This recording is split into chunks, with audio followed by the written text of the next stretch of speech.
عليكم ورحمة الله وبركاته. بسم الله الرحمن الرحيم.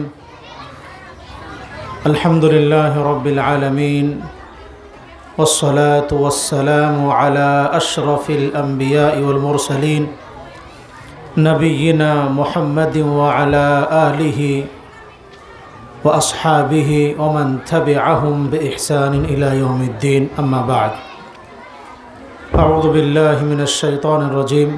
بسم اللہ الرحمن الرحیم. ومن احسن قولا ممن دعا الى اللہ وعمل صالحا وقال اننی من المسلمین.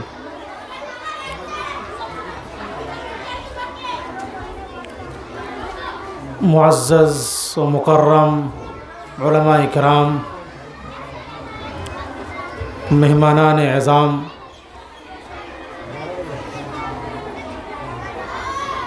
اور اس ادارے کے طلباء و طالبات،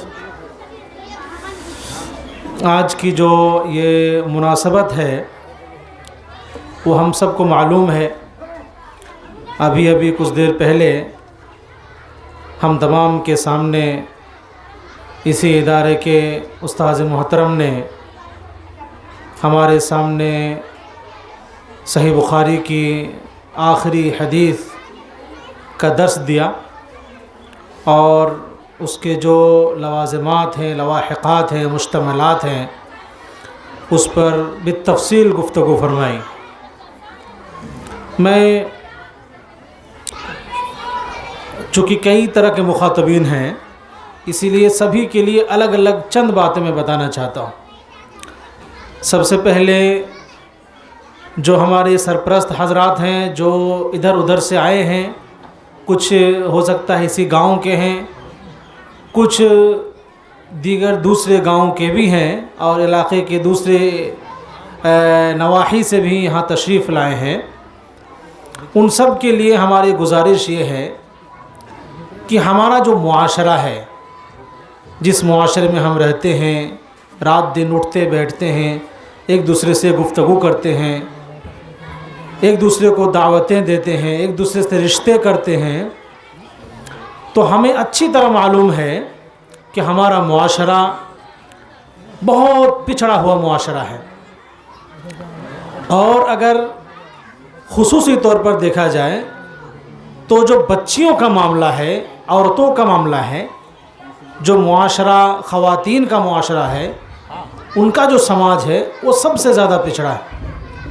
دین کی بنیادی باتیں، دین پر عمل پیرا ہونا، قرآن کی تلاوت کرنا، اس کو سمجھنا، حدیث اور شریعت کی حقانیت سے روبرو ہونا، ان تمام چیزوں میں خواتین حضرات خصوصاً بہت پیچھے ہیں. اللہ رب العالمین کا لاکھ لاکھ شکر ہے، اور ان لوگوں کا بھی بہت زیادہ شکریہ ادا کرنا چاہیے جن لوگوں نے اس علاقے میں شروع سے لے کر اب تک بچیوں کے لیے، خواتین کے لیے، ہماری بہنوں کے لیے اور اس سماج کی بچیوں کے لیے دینی تعلیم کا بندوبست فرمایا ہے. یہ کچھ سالوں پہلے ہمارے علاقے میں بالکل ناپید تھا، نہیں تھا. معاشرے میں بچیاں ایک تو پڑھتی نہیں تھیں، ان کو پڑھائی سے دور رکھا جاتا تھا، اور اگر پڑھتی بھی تھیں تو دینی تعلیم سے آراستہ نہیں ہوا کرتی تھی. ہمیں اچھی طرح معلوم ہے کہ وہ بچیاں گاؤں میں، مسجدوں میں جو مکتب ہوا کرتے تھے، مکتب میں اگر قرآن کریم کی تلاوت سیکھ گئی تو اسے ہی وہ دین کی تعلیم حاصل کرنا سمجھ لیتے تھے، تصور کر لیتے تھے، اور بقیہ دین کی بنیادی باتوں سے بالکل ناآشنا ہوتی تھی. کب وہ نماز پڑھے گی، کب نماز ترک کرے گی، کتنے دنوں تک وہ نماز سے دور رہے گی، کن کو وہ دعوت کا کام کن کے سامنے انجام دینا ہے، کن کو کیا بتانا ہے، بہت ساری چیزوں سے وہ ہمیشہ دور رہتی تھی. تو جو سرپرست حضرات ہیں ان سے ہماری گزارش ہے، اپنی بچیوں کو آپ دین کی بنیادی تعلیم ضرور دیں. وہ جہاں بھی جائے گی ایک ایسا اچھا معاشرے کی تشکیل کرے گی جس کا ہم نے اور آپ نے تصور بھی نہیں کیا ہے. وہ ایسے گھر میں جائے گی جو گھر دنیا ہی میں جنت بن جائے گا، اور وہ خاندان و معاشرہ ایک ایسا معاشرہ ہوگا جس کو دیکھ کر دوسرے لوگ عش عش کریں گے۔ میرے وہ تمام سرپرست حضرات، بھائیوں، بزرگوں، آپ لوگ اس بات کو اچھی طرح سوچ لیں، سمجھ لیں، اگر آپ کی اور ہماری بچیاں 7 سال 8 سال تک دین کی تعلیم حاصل کریں گی، احادیث کی کتابیں پڑھیں گی، میں یہ نہیں کہتا کہ آپ کی بچی علامہ بن جائے، آپ کی بچی بہت بڑی محدثہ بن جائے، لیکن آپ تصور کریں کہ آپ کی بچیاں اگر ایک استاذ کے سامنے 6 سال 7 سال تک حدیث کی کتابیں، فقہ کی کتابیں، قواعد کی کتابیں اور شریعت کی دوسری کتابوں کو پڑھتی رہیں گی، مطالعہ کرتی رہیں گی، ان کا درس لیتی رہیں گی، تو امید یہی ہے کہ آخری آنے والے جو ان کی زندگی کے ایام ہیں وہ بہت سنہرے ایام ہوں گے۔ اس لیے کوشش یہی کرنی ہے کہ ہماری ان بچیوں کو آپ ان جیسے اداروں میں بالکل داخلہ کرائیں اور ان کو دینی تعلیم سے آراستہ و پیراستہ کرائیں، ایسے اساتذہ کی نگرانی میں ان کو پڑھائیں جس سے ان کی زندگی آگے چل کر بہت بہترین طریقے سے گزرے۔ اور یہ جو طلبہ ہیں، جو عزیز طلبہ آج ہمارے سامنے ہیں، جنہوں نے آج صحیح بخاری کے آخری درس لیا، ان سے ہماری گزارش ہے کہ آپ اس سماج کے، اس معاشرے کے مستقبل ہیں، آپ کے اندر بہت بڑی ذمہ داری ہے۔ اب آج سے آپ اوروں کی طرح نہیں ہیں، آپ پر اللہ رب العالمین نے ایک بہت ہی بہترین معاشرے کی تشکیل کی ذمہ داری دی ہے۔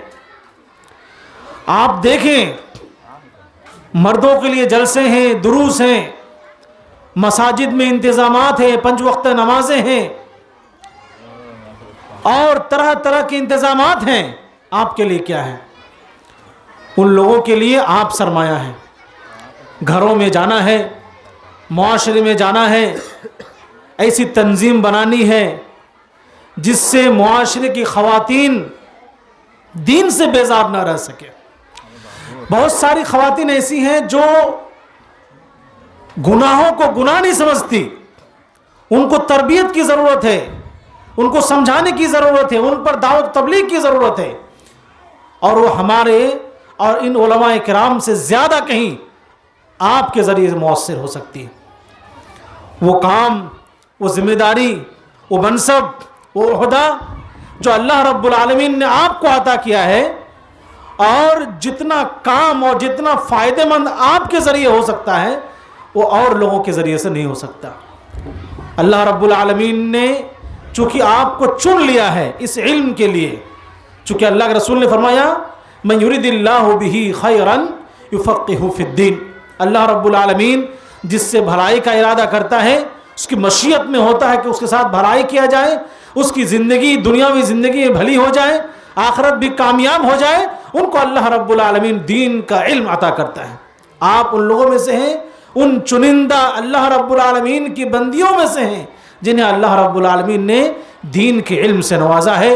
علماء کرام، اساتذہ کرام کی زیر نگرانی آپ نے علم سیکھا ہے، آپ نے قرآن کا ترجمہ سیکھا ہے، آپ نے تفسیر سیکھی ہے، آپ نے حدیث کی شرح سیکھی ہے۔ اب ذمہ داری آپ پر یہ ہے کہ جو آپ نے سیکھا ہے اسے آپ دوسروں تک سکھائیں۔ معاشرے میں جو اندھیرے ہیں، معاشرے میں جو تاریکی ہے، جو ظلمت ہے، اسے آپ دور کریں، وہاں تک آپ پہنچیں، اور وہاں پہنچ کر کے جو کمیاں ہیں، جہاں آپ دیکھیں جہاں پر دین کی چھوٹی چھوٹی باتیں ہیں وہ نہیں سمجھتی، نہیں جانتی، ان چیزوں سے ناآشنا ہے، نا واقف ہیں، ان چیزوں کو آپ بتائیں، اور ایک جگہ جمع ہو کر کے ہو سکے تو جو جہاں کی ہیں آپ ان کو بلائیں، وہ انہیں بلائیں، اور بلا کر کے ایک دوسرے کے ساتھ مل کر کے ایسی آرگنائزیشن بنائیں، ایسی تنظیم بنائیں۔ اور ہم تو مقامی جمعیت کے ذمہ داران سے بھی کہتے ہیں کہ جہاں جو عالمہ پیدا ہو رہی ہیں، جا رہی ہیں، چاہے وہ بہو کے اعتبار سے، چاہے بیٹی کے اعتبار سے، چاہے جسی بھی اعتبار سے ہو، اگر وہ جانتی ہے تو عورتوں کے اندر دعوت کا کام کریں، وہاں پہنچیں، گھروں میں بلا کر کے 20 30 40 کی میں نے دیکھا ہے، مہاراشٹر، مدھیہ پردیش، گجرات وغیرہ میں الحمدللہ جو خواتین ہیں جو پڑھی لکھی ہیں انہوں نے اتنی اچھی ایکٹیویٹی دکھائی ہے, اتنے اچھے نشاطات ہیں ان کے کہ وہ گھروں میں بلاتی ہیں اور 20, 30, 40 کی تعداد میں بلا کر کے دین کی تعلیم دیتی ہیں. ہفتے میں ایک بار کریں, آپ مہینے میں ایک بار کریں, کم از کم آپ انہیں ٹاسک دے دیں, 1 مہینے کے اندر اتنی کچھ ہم نے سکھایا, اب آپ ہم کو بتائیں آگے چل کر کے اگلے مہینے یا اگلے ہفتے آپ نے کتنا سیکھا, کتنا کام کیا. اس کی بہت ضرورت ہے, کیونکہ میں نے بتایا کہ ہمارے لیے تو بہت سارے انتظامات ہیں, لیکن آپ کے لیے جو انتظامات ہیں وہ بہت محدود ہے, بہت محدود ہے. اس لیے ان ذمہ داریوں کو پورا کرنا ہے, اور ابھی بھی معاشرے میں ان چیزوں کی بہت ضرورت ہے. امید یہی ہے کہ انشاءاللہ اس چیز کو ہم آگے لے کے جائیں گے, کیونکہ اس سے بہتر بات اور کچھ نہیں ہو سکتی. کیونکہ اللہ رب العالمین نے فرمایا وَمَنْ أَحْسَنُ قَوْلًا مِّمَّنْ دَعَا إِلَى اللَّهِ وَعَمِلَ صَالِحًا وَقَالَ إِنَّنِي مِنَ الْمُسْلِمِينَ. یہ جو دعوت کا منصب ہے, آپ کو جو اللہ رب العالمین نے ایک داعیہ کے طور پر منتخب کیا ہے, یہ بہت بڑا منصب ہے. اسے آپ اسی طرح سے سمجھیں, اسے آپ بہت بڑی اللہ کی نعمت گردانیں اور اس کو پوری طرح سے اپنی زندگی میں اتاریں, اور اسے معاشرے میں جا کر اچھی طرح سے اس کا امپلیمنٹیشن کرنے کی کوشش کریں.